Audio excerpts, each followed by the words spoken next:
1925 সালে একজন British অভিযাত্রী Parsi ফিউসেট Amazon rain ফরেস্টে এমন একটি শহরের সন্ধানে বেরিয়েছিলেন যা মানা হয় সম্পূর্ণরূপে সোনা দিয়ে তৈরি ছিল। আর সেখানকার রাজা মহারাজারা নাকি প্রতিদিন সোনার গুঁড়ো পাউডার হিসাবে ব্যবহার করতেন।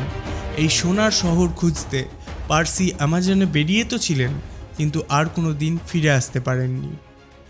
অ্যামাজন রেইন ফরেস্ট বিশ্বের সবথেকে বড় রেইন ফরেস্ট। আশ্চর্যজনকভাবে এই রেইন ফরেস্টকে ঘিরে রয়েছে দক্ষিণ আমেরিকার 8টি বৃহৎ দেশ।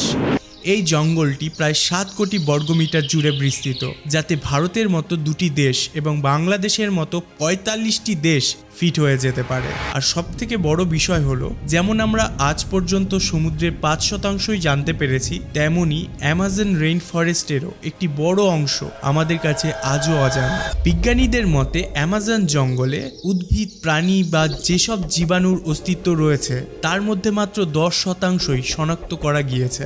এখানে প্রতিদিনই কিছু না কিছু নতুন আবিষ্কৃত হচ্ছে। অ্যামাজন রেইন ফরেস্টে 16,000 প্রজাতির প্রায় 40,000 কোটি উদ্ভিদ রয়েছে। আর যে কারণেই এই জঙ্গলকে পৃথিবীর ফুসফুস বলা হয়। পৃথিবীর সমস্ত অক্সিজেনের 20% অক্সিজেন অ্যামাজন রেইন ফরেস্ট নিজেই তৈরি করে।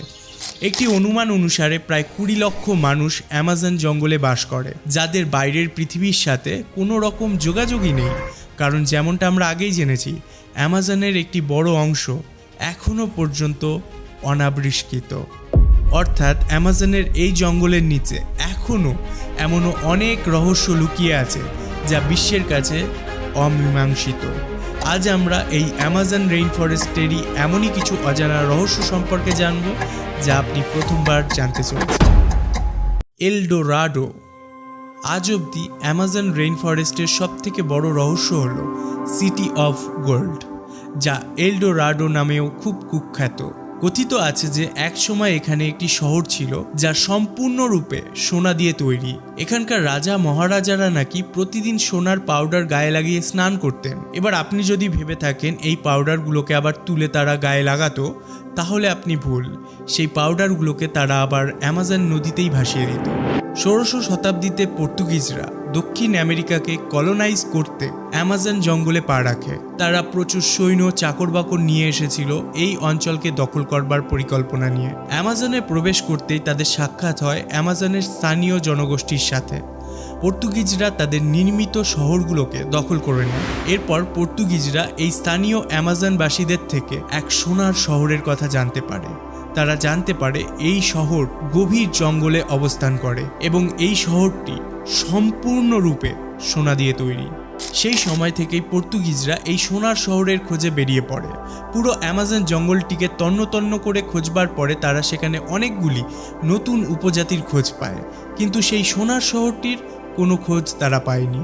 তবে তারা অ্যামাজনের বিচ্ছিন্ন স্থানে প্রচুর সোনার সন্ধান পেয়েছিল।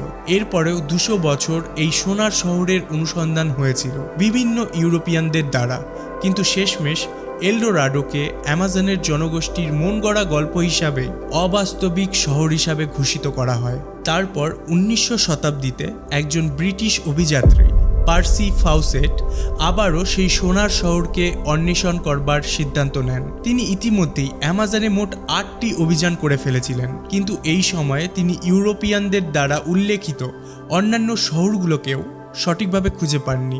এল ডোরাডো তো বহু দূরের কথা। পার্সি তার শেষ অভিযানে অ্যামাজনের মাঝখানে ছিলেন। তখন তিনি তার স্ত্রীর উদ্দেশ্যে একটি চিঠি লেখেন, কিন্তু এটাই ছিল তার শেষ যোগাযোগ সভ্য সমাজের সাথে। এই অভিযানের পর তার আর কোনো খোঁজ মেলেনি। 9 মে 1925-এ যেদিন তিনি নিখোঁজ হয়েছিলেন, সেই দিন তিনি ব্রাজিলের মাটো গ্রাসো বনাঞ্চলে ছিলেন। তাকে বহুদিন অনুসন্ধান করা হয়েছিল, কিন্তু তাকে বা তার দলকে আর কোনো দিনও খুঁজে পাওয়া যায়নি। এরপরে অনেক কনস্পিরেসি থিওরি রটে যে পার্সি শেষ অবধি হয়তো সেই সোনার শহরকে খুঁজে পেয়েছিলেন এবং তিনি সেই শহরেই চিরকালের মতো থেকে গেছেন। কিন্তু সেই সময়কার জিওলজিস্টরা এটা বিশ্বাস করতেন যে যেখানে পার্সি নিখোঁজ হয়েছিলেন সেই জায়গাটি মানুষের জন্য মোটেও বসবাসযোগ্য নয়। তাই সেই স্থানে কোনো জনবসতির খোঁজ পাওয়া বা সেই স্থানে একটি আস্ত শহরের অবস্থান মোটেও কল্পনীয় নয়। তাই হয়তো পার্সি এবং পার্সির দল প্রতিকূল পরিস্থিতিতে কোনো দুর্ঘটনাতে মৃত্যুবরণ করে এবং অ্যামাজনের অন্যান্য প্রাণীরা তাদের শরীরকে খেয়ে ফেলে। কিন্তু সময়ের সাথে সাথে প্রযুক্তির উন্নয়ন ঘটে, আর এখন জানা যায় অ্যামাজনের ওই স্থানের মাটিতে এমন কিছু চিহ্ন পাওয়া গেছে যা প্রমাণ করে ওই অঞ্চলে একসময় শুধু জনবসতিই নয়, পুরো একটি শহর অবস্থিত ছিল। তাই এখনকার অনেক জিওলজিস্ট মনে করেন প্রকৃতপক্ষে পার্সি ফাউসেট যে স্থানটিতে খোঁজ করেছিলেন সেটি সম্পূর্ণরূপেই সঠিক স্থান ছিল, কিন্তু এটিকে খুঁজে পাওয়ার জন্য সঠিক উপকরণ পার্সি ফিউসেটের কাছে ছিল না। কারণ গবেষকরা যখন এই অঞ্চলে রিসার্চ শুরু করেন তখন অনেক জায়গায় মাটির নিচে মানুষের বজ্র এবং কঙ্কাল খুঁজে পান। বিজ্ঞানীরা অ্যামাজনের বেশ কয়েকটি স্থানে লিডার স্ক্যানিং ডিভাইস ব্যবহার করে স্ক্যান করে পায় এই জঙ্গলের মাটির নিচের স্তরে পাথরের কাঠামো লুকিয়ে রয়েছে, যা সময়ের সাথে সাথে বনতলে ঢাকা পড়ে গেছে। ন্যাশনাল জিওগ্রাফির একটি দল ক্যারিবিয়ানের সাহিলের 15 কিলোমিটার অভ্যন্তরে এমন একটি শহর খুঁজে পেয়েছেন যেখানে 2500 বছরের পুরনো একটি আস্ত শহরের কাঠামো পাহাড়ের নিচে সমাহিত অবস্থায় রয়েছে। কিন্তু প্রশ্ন হলো, এর মধ্যে কোনটি এলডোরাডো এবং এত বড় অ্যামাজন জঙ্গলে এটি কোথায় অবস্থিত তা আজও সায়েন্টিস্ট কমিউনিটির কাছে একটি রহস্য হিসাবেই রয়ে গেছে। হামব্যাক ওয়েল 2019-এ উত্তর ব্রাজিলের অ্যামাজন জঙ্গলের মারাজো দ্বীপে একটি মৃত হামব্যাক ওয়েলের খোঁজ পেতেই বিজ্ঞানীরা চমকে ওঠেন। এটি আসলে একটি 10 টন ওজনের শিশু তিমি ছিল। তিমিটির মৃত্যু আশ্চর্যের বিষয় ছিল না, তার মৃত্যুর সময়টি ছিল প্রাকৃতিক নিয়মের বিরুদ্ধে। সাথে তিমিটি অ্যামাজন নদীর তীরে মাটির ওপরে পড়েছিল। অক্টোবর থেকে নভেম্বর মাসে, মানে শীতের শুরুতে, প্রচুর তিমি মাছ অ্যামাজন জঙ্গলের কাছে এসে সমুদ্রের উষ্ণ জলকে উপভোগ করে। কিন্তু ডিসেম্বর মাসের শুরুতেই এরা খাবারের সন্ধানে দক্ষিণ আটলান্টিক মহাসাগরের আন্টার্কটিকার দিকে চলে যায়। তাই ফেব্রুয়ারি মাসে, তাও আবার অ্যামাজন জঙ্গলের গভীরে, এই তিমিটি কিভাবে মারা গেল? তদন্তে জানা যায় যে তাকে খুঁজে পাওয়ার মাত্র 4 দিন আগেই তিমিটি মারা গিয়েছিল। এই তিমির শরীরে কোনো আঘাতের চিহ্নও ছিল না, যে কারণে অনেক প্রশ্ন উঠে আসে যে কেন ফেব্রুয়ারি মাসে এই তিমিটি আটলান্টিক মহাসাগরের এই অঞ্চলে ছিল, আর কেনই বা সে সমুদ্র ছেড়ে অ্যামাজন নদীতে এসেছিল। আর শুধু অ্যামাজন নদীতেই নয়, অ্যামাজনের গভীর জঙ্গলে কি করে প্রবেশ করলো, সর্বশেষ তিমিটি কিভাবে জল থেকে ডাঙায় পৌঁছালো, আর এই সব কটি প্রশ্নের উত্তর আজও অবধি জানা সম্ভব হয়নি। History of indigenous people of Amazon. যখন আপনি এমন চিত্র দেখেন যেখানে একটি প্লেনকে উঠতে দেখে আদিবাসীরা তীর ছোড়ে, তখন আপনি নিশ্চিত হন যে আর যাই হোক, এদের ইতিহাস জানা সভ্য সমাজের পক্ষে সম্ভব নয়। ইতিহাসবিদেরাও নিশ্চিত ছিল না যে অ্যামাজনে বসবাসকারী এই উপজাতিগুলো কখন এবং কোথা থেকে অ্যামাজন জঙ্গলে বসবাস স্থাপন করেছিল। আপনি যদি দেখেন পৃথিবীর ইতিহাসের বিভিন্ন স্থানের উপজাতিদের ইতিহাস কোনো না কোনো আকারে বর্ণিত রয়েছে, যার মাধ্যমেই আজকে আমরা জানতে পারি সেই সকল উপজাতিদের আসল ইতিহাস। তাই প্রত্নতাত্ত্বিকেরা এটা মনে করতেন অ্যামাজন জঙ্গলের আদিবাসীদের ইতিহাসও কোনো না কোনো আকারে বর্ণিত রয়েছে নিশ্চয়ই, আর তারা ঠিক ছিলেন। 2017 সালে প্রত্নতাত্ত্বিকেরা কলম্বিয়ার কাছে অ্যামাজন জঙ্গলের একটি পাহাড়ে কিছু চিত্র খুঁজে পান। তারা দেখেন এই সম্পূর্ণ চিত্র দেখবার জন্য তাদের বড় বড় পাথরগুলোকে পাহাড় থেকে আলাদা করতে হবে। এই বিশাল আকারের পাথরগুলো পুরোপুরি পাহাড়ের ভেতরে চাপা পড়ে থাকায় অ্যামাজন আদিবাসীদের ইতিহাস একটি রহস্য হয়ে পড়েছিল এতদিন, আর এই রহস্যের সমাধানের জন্য ওই চিত্রগুলির প্রকাশ পাওয়াটা খুবই প্রয়োজন ছিল। তাই প্রত্নতাত্ত্বিকেরা পাহাড়ের গায়ে খনন করতে শুরু করে। 13 কিলোমিটার খনন করবার পর জানা যায় একসময় এই পাথরগুলো একটি গুহার ভেতরে অবস্থান করত। অর্থাৎ বিজ্ঞানীরা অনুমান করতে শুরু করেন অ্যামাজনের আদিবাসীরাও গুহা চিত্র তৈরি করতে অভ্যস্ত ছিল, তার মানে তারা অনেক পুরনো উপজাতি। অনুমান সঠিক ছিল।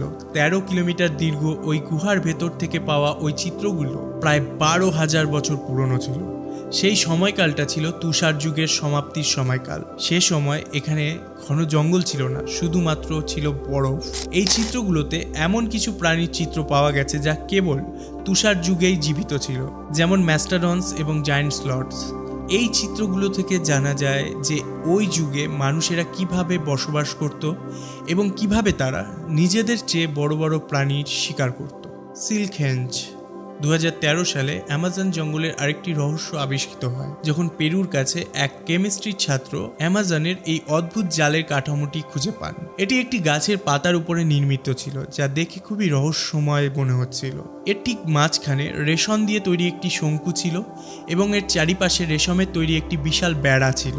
ছাত্রটি এই কাঠামোটির ছবি তুলে ইন্টারনেটে পোস্ট করে, কিন্তু আশ্চর্যের বিষয় হলো যে তখনও পর্যন্ত কেউ এই ধরনের কাঠামো দেখেইনি। এই বিষয়ে বিস্তারিত জানতে বিজ্ঞানীদের একটি দল পেরুর এই অঞ্চলটি পরিদর্শন করে, আর অল্প সময়ের মধ্যেই তারা 45টিরও বেশি এই ধরনের কাঠামো খুঁজে পায়। কিছু গাছের গায়ে এবং কিছু গাছের পাতায় তৈরি করা হয়েছিল এই কাঠামোগুলি। এই রহস্যময় কাঠামোর নাম দেওয়া হয়েছিল সিল্কহেঞ্জ। এরপর বিজ্ঞানীরা কয়েকটি কাঠামো নিয়ে গবেষণাগারে ফিরে যায়। অনুবীক্ষণ যন্ত্রের সাহায্যে দেখা যায় যে ছোট ছোট ধূলিকণা এবং পোকা ওই বেড়াটির ওপর চলাচল করছে।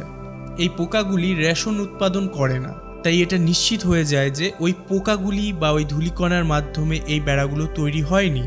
এর কিছুদিন পর ওই মাঝের শঙ্কু হঠাৎ ফেটে যেতে শুরু করে এবং একটি মাকড়সার বাচ্চা সেখান থেকে বেরিয়ে আসে। প্রকৃতপক্ষে এই কাঠামোটি একটি বিশেষ প্রজাতির মাকড়সা দ্বারা তৈরি হয়েছিল, যা কেবল পশ্চিম অ্যামাজনেই পাওয়া যায়।